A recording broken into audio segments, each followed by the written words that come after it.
So,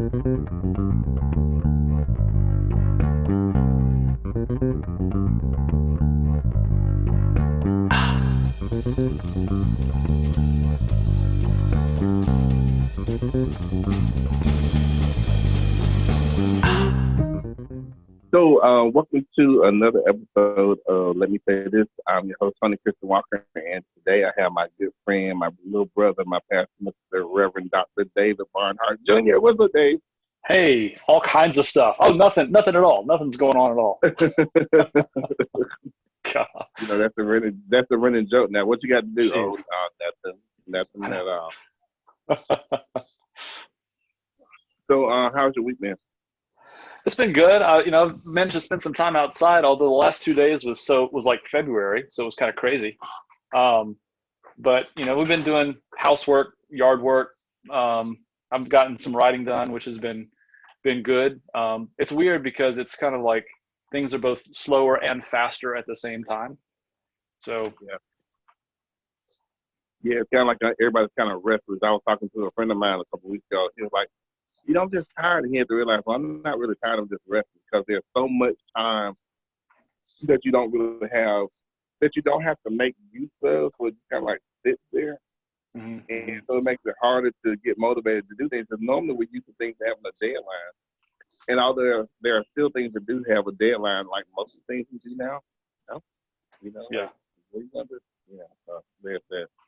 Well, it's like someone made the distinction between the important and the urgent. And so, trying to focus on the things that are important instead of urgent is, I think a lot of us are kind of trying to live in that shift right now.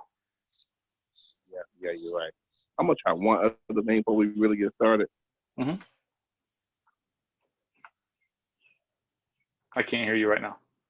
Okay, cool. I'm trying to figure out how to make this sound. Anyway, so today I want to talk a little bit about one of the new current events that we are experiencing, and because of COVID-19, I think this has just been like buried, under the slush of everything that's COVID-19. I made a comment a couple months ago that, if you're going to be almost the governor of Florida and get caught doing crack in a hotel, this is the perfect time to do it because we're not talking about any of the news that will normally bubbled up. Like we talked about Andrew Gillum about maybe a day and then it was gone. Everything else was COVID-19. Mm-hmm. And this particular story has not had any legs whatsoever. And every day there's something that really repulses me even more about this particular story. So, of course, we're talking about the murder of Ahmaud Arbery, which is just another tragic black spot, in our collective history of this shitty country that we live in. And I kind of want to kind of unpack some things for that. And, in order for me to talk about racism, I feel like I always need to have a white person to talk to. Because, a lot of your cousins and neighbors don't listen to us because it's just all in our minds. And, they may have thrown you over to our neck of the woods and give you a temporary black card right now at this point. But, I mean, it's that these are just things that need to be said. So for those of you who have not heard, there was a 22? 20, I can't remember if it's 22 or 23, 25, something like that. Yeah. Another young black man who gets gunned down by two white men on the truck just jogging. And so there are a lot of things that bother me about this, the way that people are trying to like add context to it, mainly white people.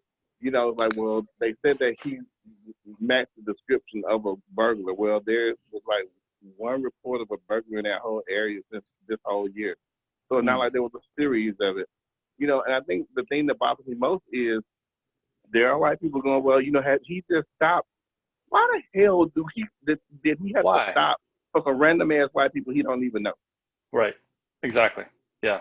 I mean, it's ridiculous, and it pisses me off that every time something happens to black people that is done by white people, it's always what could they have done to not get killed by us?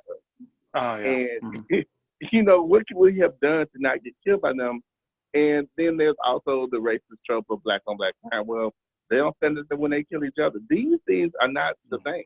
They are not correlated whatsoever. Mm-hmm. So tell me a little bit about, how you felt when you first heard about this. Jeez. Well, first, I didn't know if I wanted to. I was very reluctant to watch the video, especially because there's a voyeurism sense that comes along with this stuff, and it's hard to know, like, should I watch or should I not watch? What would be the best thing to do? And I decided that I needed to see it, because people see it and they are traumatized by it, and it was horrific. Um, and I hate relating this to pop culture, but have you seen the movie American History X by any chance? So it's about it's the main character is a neo-Nazi, and he kills two black guys who are breaking into his car, and he goes to jail, and it's about kind of how he has a change of heart, etc. Very powerful movie. Really addresses racism, and even like with the notion that you can do the best work you can, but there's a cycle of violence that perpetuates itself. And this heartwarming story isn't enough and it's not really heartwarming. It's really pretty horrific. Again, traumatic movie, hard to watch. But I don't care what the hell the young man did or didn't do. It is completely irrelevant. I mean, if he's committing a property crime, so what? I mean, why does someone need to die over that? And since it's come out since then, you were talking about some of the things not adding up. Some of the stuff that I've read, and again, it's hard. I'm not going to be able to cite it because it's in my head. Indicates that this guy who was an ex-cop may have known the person he killed from before. So he may have like done an investigation. He had some problems way back when, and it was so clearly a lynching. It was so clearly vigilante justice. I don't even like saying justice. It was a vigilanteism, Right. but in these white guys' minds, they are the heroes. Oh, we're going to go protect our neighborhood, or we're going to, this is what's in their head. And I think for a lot of white folks who are, I mean, look, we're raised on these videos of heroic people defending their families or communities or whatever, and it's always redemptive violence. It's always about using violence. That's the whole premise is wrong. It's like there's nothing. Even if he was in your house and running down the street with a TV that he took out of your house, you don't have a right to kill him. It's Right. not. We have due process for a reason. Yeah. Well, and the thing that gets me is, I think, for what I usually like to say when I say that I'm against capital punishment, some people say, what if someone did something to your family? And and I have to acknowledge, yeah, if someone did something to my family, I could be outraged. I wouldn't want someone to be executed. I would want 48 hours alone with them and a box of hand tools, right? I mean, that's because I'm a mean guy, but that's why we have laws. It's to protect other people from me, And I think for a lot of white people, that doesn't get to their heads. Like, these laws that we say we believe in should give due process to people, because you could be the bad guy. I mean, you could be the vigilante. And I think that I've started ranting and preaching, so I'm gonna stop. But that was my gut reaction. But it goes back to we have, and again, I really hate, like, the majority of the people who are like standing for these guys right now are white Republican men in their country. And the thing that bothers me about that is there are two tropes that they keep using about being the party of God and being a party of law of the land. Like, justice, like, this ain't justice. Like, none of this is justified. And for them to continue to say that, well, he did this when he was in high school. So fucking what? Like, who gives a shit? Like, I just don't understand why every time someone black gets accused of a crime or is arrested or just accused of a crime, it's like, well, he did this back in 1984, he did this in 92, he did this in 2011, so he's a bad guy. And I keep talking about this. They literally caught a white boy raping a girl behind the fucking dumpster and was like, well, let's not put him in jail because this may ruin the rest of his life. What the fuck? Right. Like, where are we? And for people who say, well, I wouldn't call that racist. Well, what the hell else do you call it? Like, what else would you call that? For white people to literally get away scot-free with stuff, and black people get killed for minor incidents. And it's ridiculous that they And I think that's how so many people have problems with religion today too. Because Mm-hmm. if this is what, when you look at those pages that were set up for them, it started out, these are two God-fearing men. What God are God-fearing. you fearing, bro? What That's God? right. What God are you talking about? Mm-hmm. It's just kind of like it blurs everybody else's witness. Mm-hmm. When you think about whatever your religious denomination is, if these people represent what your God is about, it really blurs the witness of the entire religion, and people don't quite get that. Mm-hmm. Like when you see stuff like that and they put God in front, what do you think about that? Oh my gosh. Well, yeah. Well, exactly what you said. What God? Which God are you talking about? It's not a God that I would want to be with, right? Like if that's what it Not means at to be all. God-fearing, then I want nothing to do with your religion. Absolutely. Yeah. Yeah, Well, and that's it's. Go ahead. No, go ahead. well, I was going to say this is I've shared before that white evangelicalism. Here's the thing that hurts me is that I consider myself evangelical, in that evangelical means you want people to know about Jesus. That's all it means, right? I want other people to know this good news. That's what evangelism means. I want people to know this good news that gives me such joy. But what has come to mean is a particular ideology, particular set of conservative beliefs. When they do polls of white evangelicals, most believe that growing diversity is a bad thing. I mean, in Right. America, and that's knowing that in 2050 white people are going to become a minority. That's where a lot of this anxiety is coming from, and it's not holy. It is unholy. You know. I'm gonna put. I've done a little research. They're not gonna be a super majority anymore. They're still gonna be a majority. Well, They're just gonna be the super majority. good point. And I think language like that scares the shit out of them. Like it really, Yeah. like just make them crap their pants. But maybe they're like red state and blue state evangelicals Mm-hmm. because I know that the Christians who are in blue states don't worship the same way Christians do in red states. Like again, it's always the antithesis of what God said that these people hold on to, and then Mm-hmm. they get to be thought of as the great religion just because they don't like gays. And it's like, what the hell? Yeah. What the hell? Right. And I would say I think one of the things that is important, and this morning I preached about this. I feel like part of the duty of those of us who do consider ourselves Christians is to find points of common ground with people that we radically disagree with about some things. But like there's some Republicans that recognize that systemic racism is an issue. There's some conservative religious people who are deeply grieved about structures and structural racism and systemic racism, and try very hard. I mean, work very hard to address it. So I mean, I have to give credit where credit is due. It's just that they're a minority. It's like there's 20, Right. maybe 20%.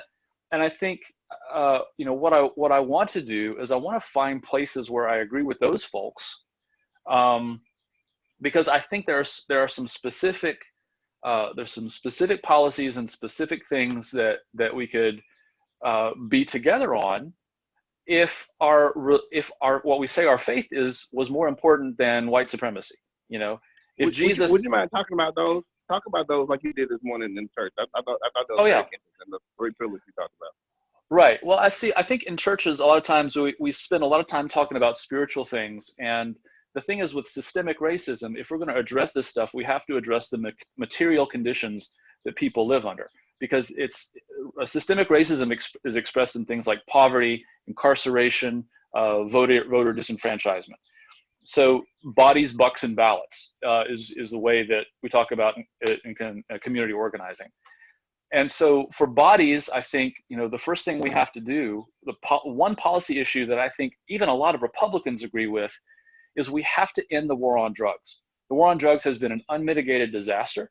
It doesn't mean we legalize it. It doesn't mean we put dispensaries next to schools and all that stuff. It just means, we need to make drug prosecution at least lowest priority for law enforcement. But we need to end the war on drugs because that has driven the mass incarceration problem. We saw it start in the 70s. You see this massive graph of how incarceration has gone up and up and up and up. Since then, We incarcerate more people than anyone else in the world. Republicans know this, right? The people who are putting together state budgets know we're spending $30,000 a year warehousing people in prisons. And it, because we don't want to give away something for free. Like, we could give away drug treatment to folks.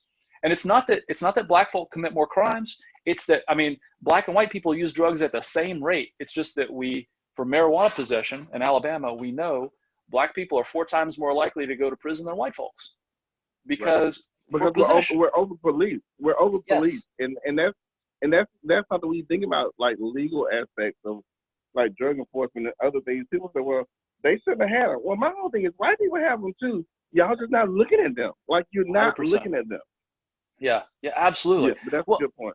And then so like a kid, a young man, we'll say, gets arrested for this, and it puts him on a path where he now is going to have repeated encounters with law enforcement until what can he do? He's going to wind up in jail. It's almost fatalistic, right? So we need to end the war on drugs to get people off that path, and we need to treat drug addiction as a mental health issue. We need, if the difference is between paying $30,000 to warehouse someone or paying $3,000, $2, $3, or $4,000 for a drug treatment program, which is cheaper, Right, and so this is something. That's the kind of language you have to use with conservatives.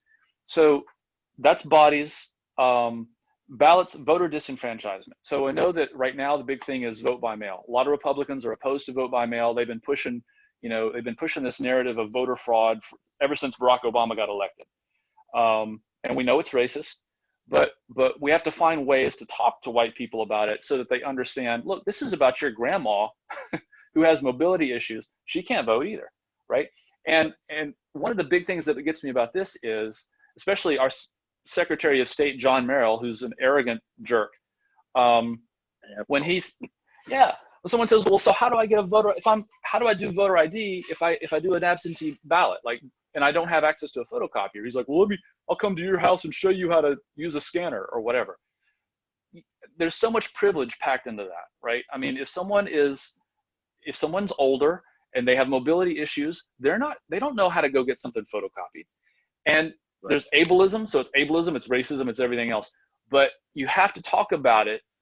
What I was saying to white folks is you have to talk about it to conservatives in a way that they'll understand. So what do we need to do to make sure that everyone's vote gets counted? Because that's, you have to frame it in a way that they'll agree with you. So war on drugs, voter disenfranchisement, and the last one is the baby bonds thing. So the financial piece. Cory Booker has this plan for, or made this, and it's not his policy. Other people have suggested it, but he popularized it, which is that every child that's born gets a trust fund. So right as soon as they're born, they get a $2,000 trust fund, and then the government continues to pay into that until they're 20 or something like that. And when they turn 20, suddenly you got a pot of money that can change generational poverty right there. Boom. And as a kid, or as a teenager, they're being taught, hopefully, like, when you turn 20, you're going to get this pot of money. You can use this to go to college. You can use it to start a business. You can, it's a nest egg. What if everyone started with a nest egg? And it's not just because rich people give their kids nest eggs, right? And that's part of what perpetuates generational poverty. So, like, bodies, ballots, and bucks. If those are 3, I like it because it's 3. It's easy to remember. Concrete policies that address racism. Now, it doesn't stop vigilantes from killing black folks. That's a separate issue, but part of it is it's empowering, it's changing the narrative, it's helping people to succeed in life. Anyway, I think we know people who lynch are evil people, but that's just the tip of the iceberg of the systemic race issue. So I'll tell you what, well, we got the tip of it. I want to delve a little deeper once we finish our break. So I'm going to put this on pause for a second. Mm-hmm. Do you have an active sex life? PrEP is a once-a-day pill that prevents HIV and is now available at the Live Well PrEP Clinic on the south side of the hub. PrEP is safe for men and women who have active sex lives and want to decrease their chances of contracting HIV. For more information about PrEP and the Live Well PrEP Clinic, call 205-324-9822 or go to www.gcpham.com and click on appointments. Or if you just need to get tested, call us. We are back. I think I'm still recording. This is still recording. We're learning to do a lot of stuff during this COVID-19 era. I mean, Oh man, the age of COVID. it's like drinking from a fire hose for technology, man. It's like I have to learn all these things, right? Right. So before the break, we talked about like what racism looks like, how it affects people, and how it's implemented. I kind of want to talk a little bit about how increasing people's knowledge and awareness and just understanding about racism can kind of help us alleviate further incidences like Tamir Rice or Ahmaud Arbery or Philando Castile. We know that they were killed because people viewed them through a racist lens. Mm-hmm. But I think, and not all, but I think a lot of white people are like unaware of their racist bias and how they compartmentalize things. Like how do we figure out how to get everybody outraged about the shooting of unarmed black men? Like everybody was outraged about the bombing of the Twin Towers, or the Oklahoma City bombing, or even the Olympic bombing in Atlanta. We don't find a lot of dissension between those events. I don't know anybody. Well, the Twin Towers, that wasn't all that big of a thing, or buildings blow up all the time. Screw the Olympics. Yeah. So but when we hear a young black man being killed, gunned down by non-official white people, then there becomes a how do I feel about that? So like, how do we get people to, or is there any help for those people? Like, what do you think about it? Yeah, I think it's a tough question because you're asking about empathy, right? I mean, how do I get people to empathize when they have been trained to empathize with the wrong person, right? I mean, I think a lot of white people are empathizing with the guys with guns, honestly. It's like, well, it's an honest mistake, and they're not seeing it. They're not seeing this through the same horror lens, thinking that could be me, or that could be my friend, or that could be my child.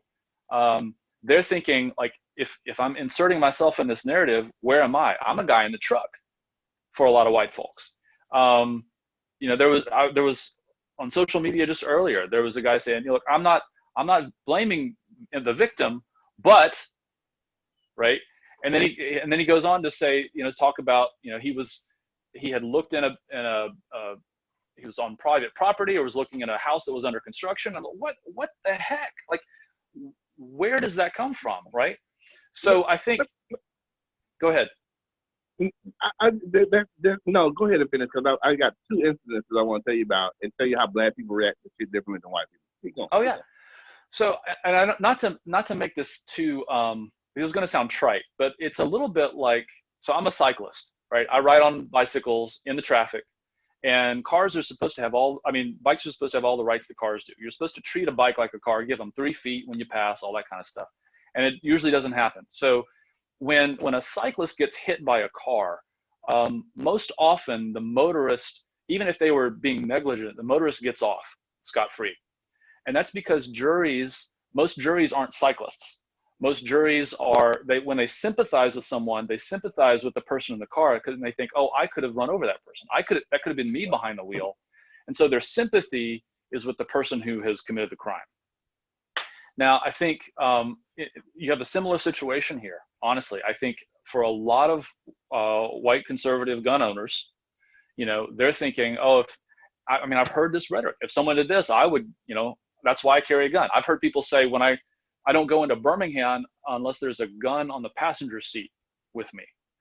This is the way that it's a fear-based mindset. And so they're thinking, their sympathy is for the shooters. Their sympathy is for the people who are the murderers. And I don't know, honestly, how to change that empathy, except to try to engage people's imaginations. And maybe that's through friendship, maybe that's through personal experience, but I think that's the heart piece that is so difficult, especially like you've done these surveys where most white people don't have a lot of black friends, whereas most black people have at least, 1 in 5, 1 in 6 of their friends are white. For most white people, it's like 98% of my friends are white. I don't know. I think it's a powerful question. I wish I had a good answer for you, except I think the problem is one of empathy and thinking about, when I hear a story of it like this, where do I put myself? I will tell you that movie I cited, American History X. I wish every white person had to see that. Well, there's a lot of movies. Maybe we can make that happen. Yes, Maybe we can make that happen. This is like required. Right, viewing. The one thing that one of the things that stuck out to me was about when you're empathizing, like, where do you put yourself? And it reminded me of this question people ask about people who suffer from depression. So they say, like, so if you're like, think about somebody in a love song. Are you singing the love song, or are you listening to the love song? Mm-hmm. Like, where's your heart gonna go? Yeah. Usually I think I'm always the person who's singing the song, like the person who's creating it. Where someone who may not be as outgoing, or it may even be sad or melancholy, they are being sung too. So, like, when you think about, 2 white men shot this black boy, you're going to empathize with the white man because you're a white man, but it's like, can we just look at people? And I hate the color, I hate the colorblind trope. Oh, yeah. But, we should be able to look at the person who was hurt in that situation. Mm-hmm. And, and white people don't realize how y'all move. Like, white people can just move around in spaces and nobody says anything. That's how all those people got slaughtered at Mother Emanuel Church. Mm-hmm. Black people don't look at white. We probably should, but black people don't look at white people and go, oh my God, there's a white person. Let me get my gun, because they don't tell what the motherfucker's gonna do. Right. Absolutely. We don't do that. Yesterday, when I was recording our other podcast, Bobby walked outside, and it was a family of white folks walking down our street. Don't know who they were.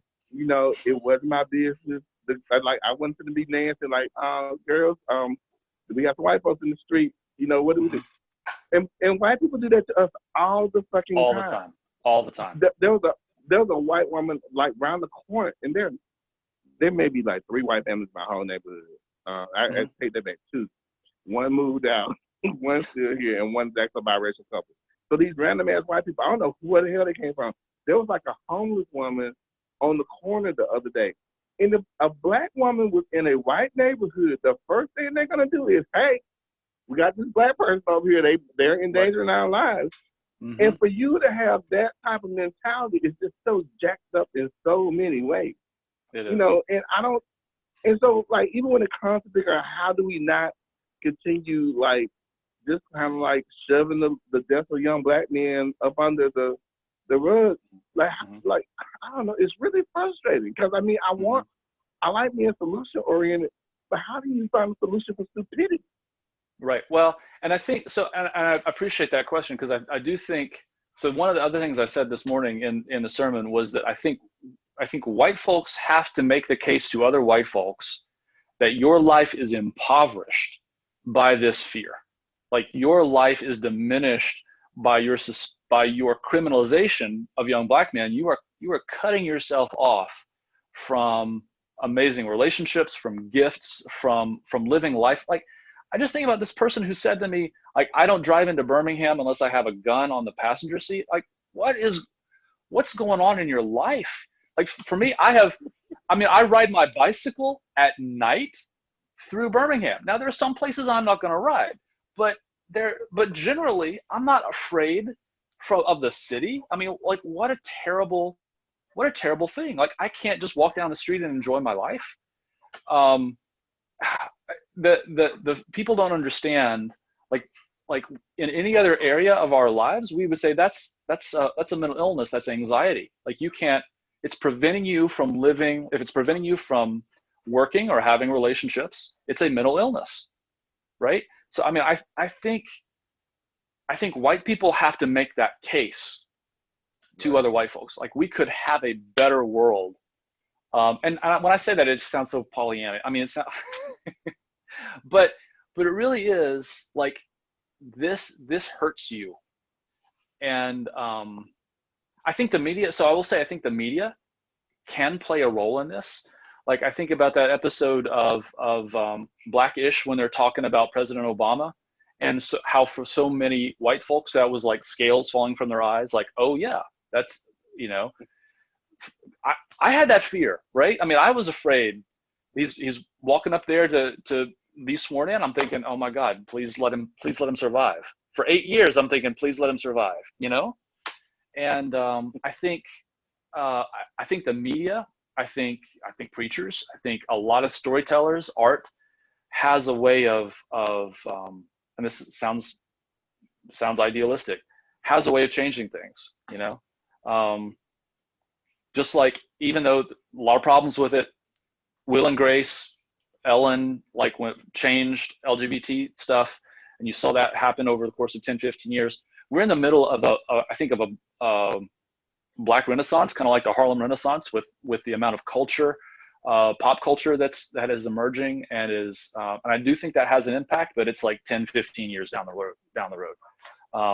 I think it's even further, and I think it's further because of the conversation that we had about when white people see things that are not focused on them, when they're not the stars, they don't watch it. You remember that whole CNN bias that I told you about? We had like 8 people talking about either the Mueller case or something with the primaries. There were 8 white people up there, not a black person in sight, and that's considered normal. Because had you or any other white person seen 8 black people there, the first thing that goes to your mind is, oh, they must be talking about racial issues, because that's the only thing that we can really talk about. Right. You know. Yeah. You know. So it goes back to like, you know, what are we thinking? And in a lot of ways, and God knows I don't want to give white people another way to get away with shit, but racism is a mental illness. It's totally irrational. It's based in fear, irrational fear. You know, and think about it is, rich white people have been doing this to poor white people since they released the slaves. That's you know, right. The whole thing with the proliferation of guns in this country didn't get to a fever pitch until after the slaves were released. In their minds, their sick way of thinking, oh my God, we released those slaves, they're gonna do to us what we did to them. We probably should have. And I ain't gonna lie, sometimes I think about it. That's right.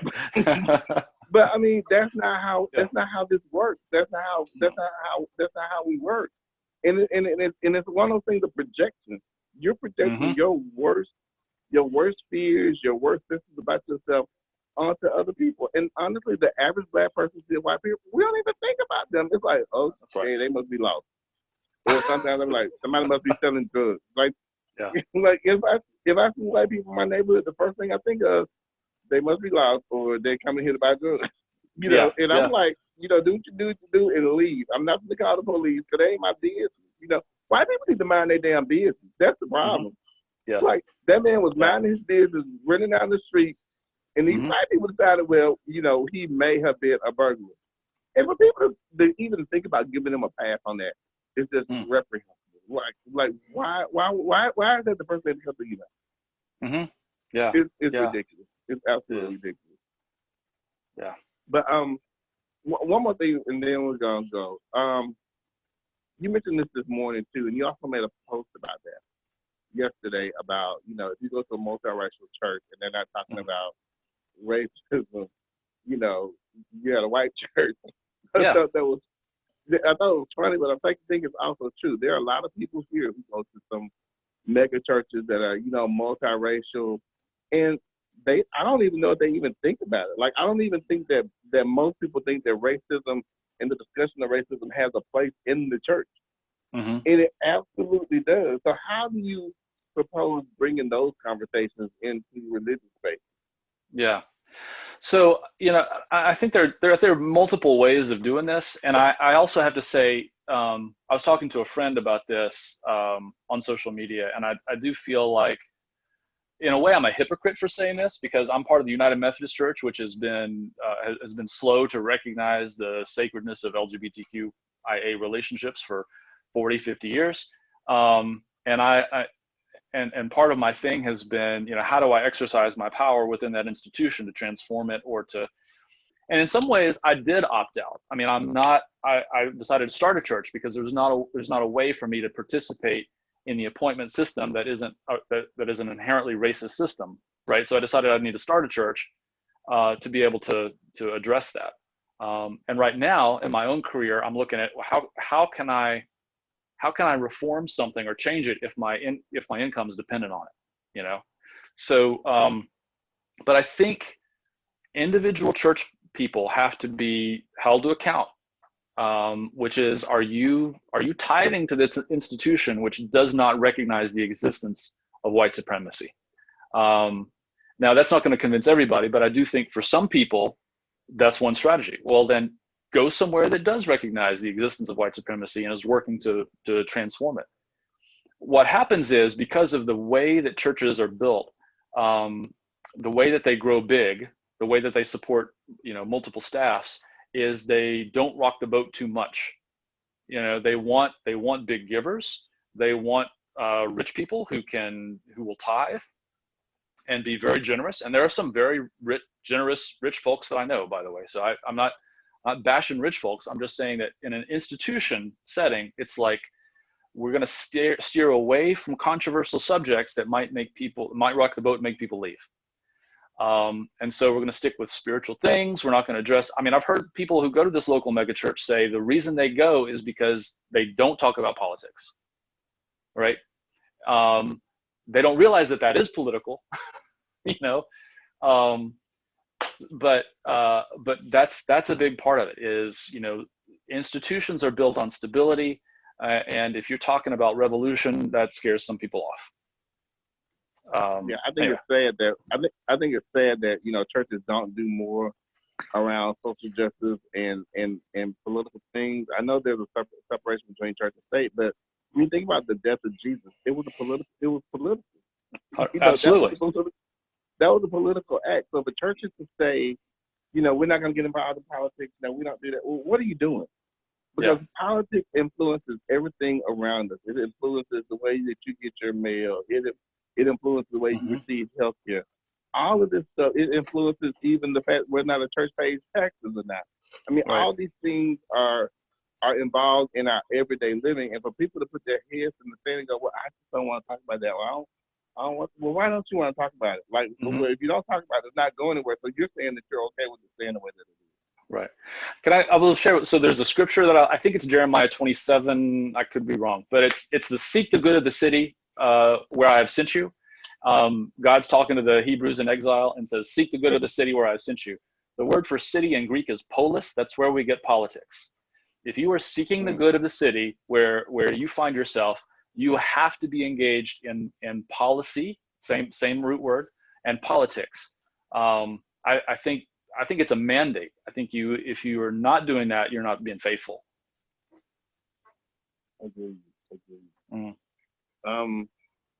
I think that's going to be it for us today. I think I kind of wanted to vent about that because it still doesn't make any sense. It's still not, and I don't even have any faith that justice will be served in this like with any other thing. It's like, again, they're still making an excuse for the white people so they don't look so bad. And then, you start talking about, well, there we go talking about white men again. It's always y'all. Like, it's literally always y'all. Yeah, and except you. So I think, and that's an interesting, I got to tell you, it's funny because it's exactly as you said, the way that white men are raised. This is where the violence is. Like I don't know how women and black folk haven't burned everything down, frankly, and part of that's just my own violent nature, but it's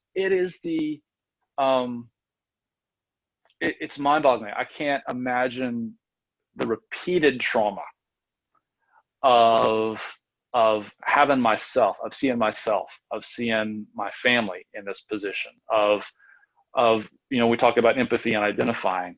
It is traumatic, and I know that word has become more used these days, and I think it is entirely appropriate. And it's something that we have to deal with as humanity.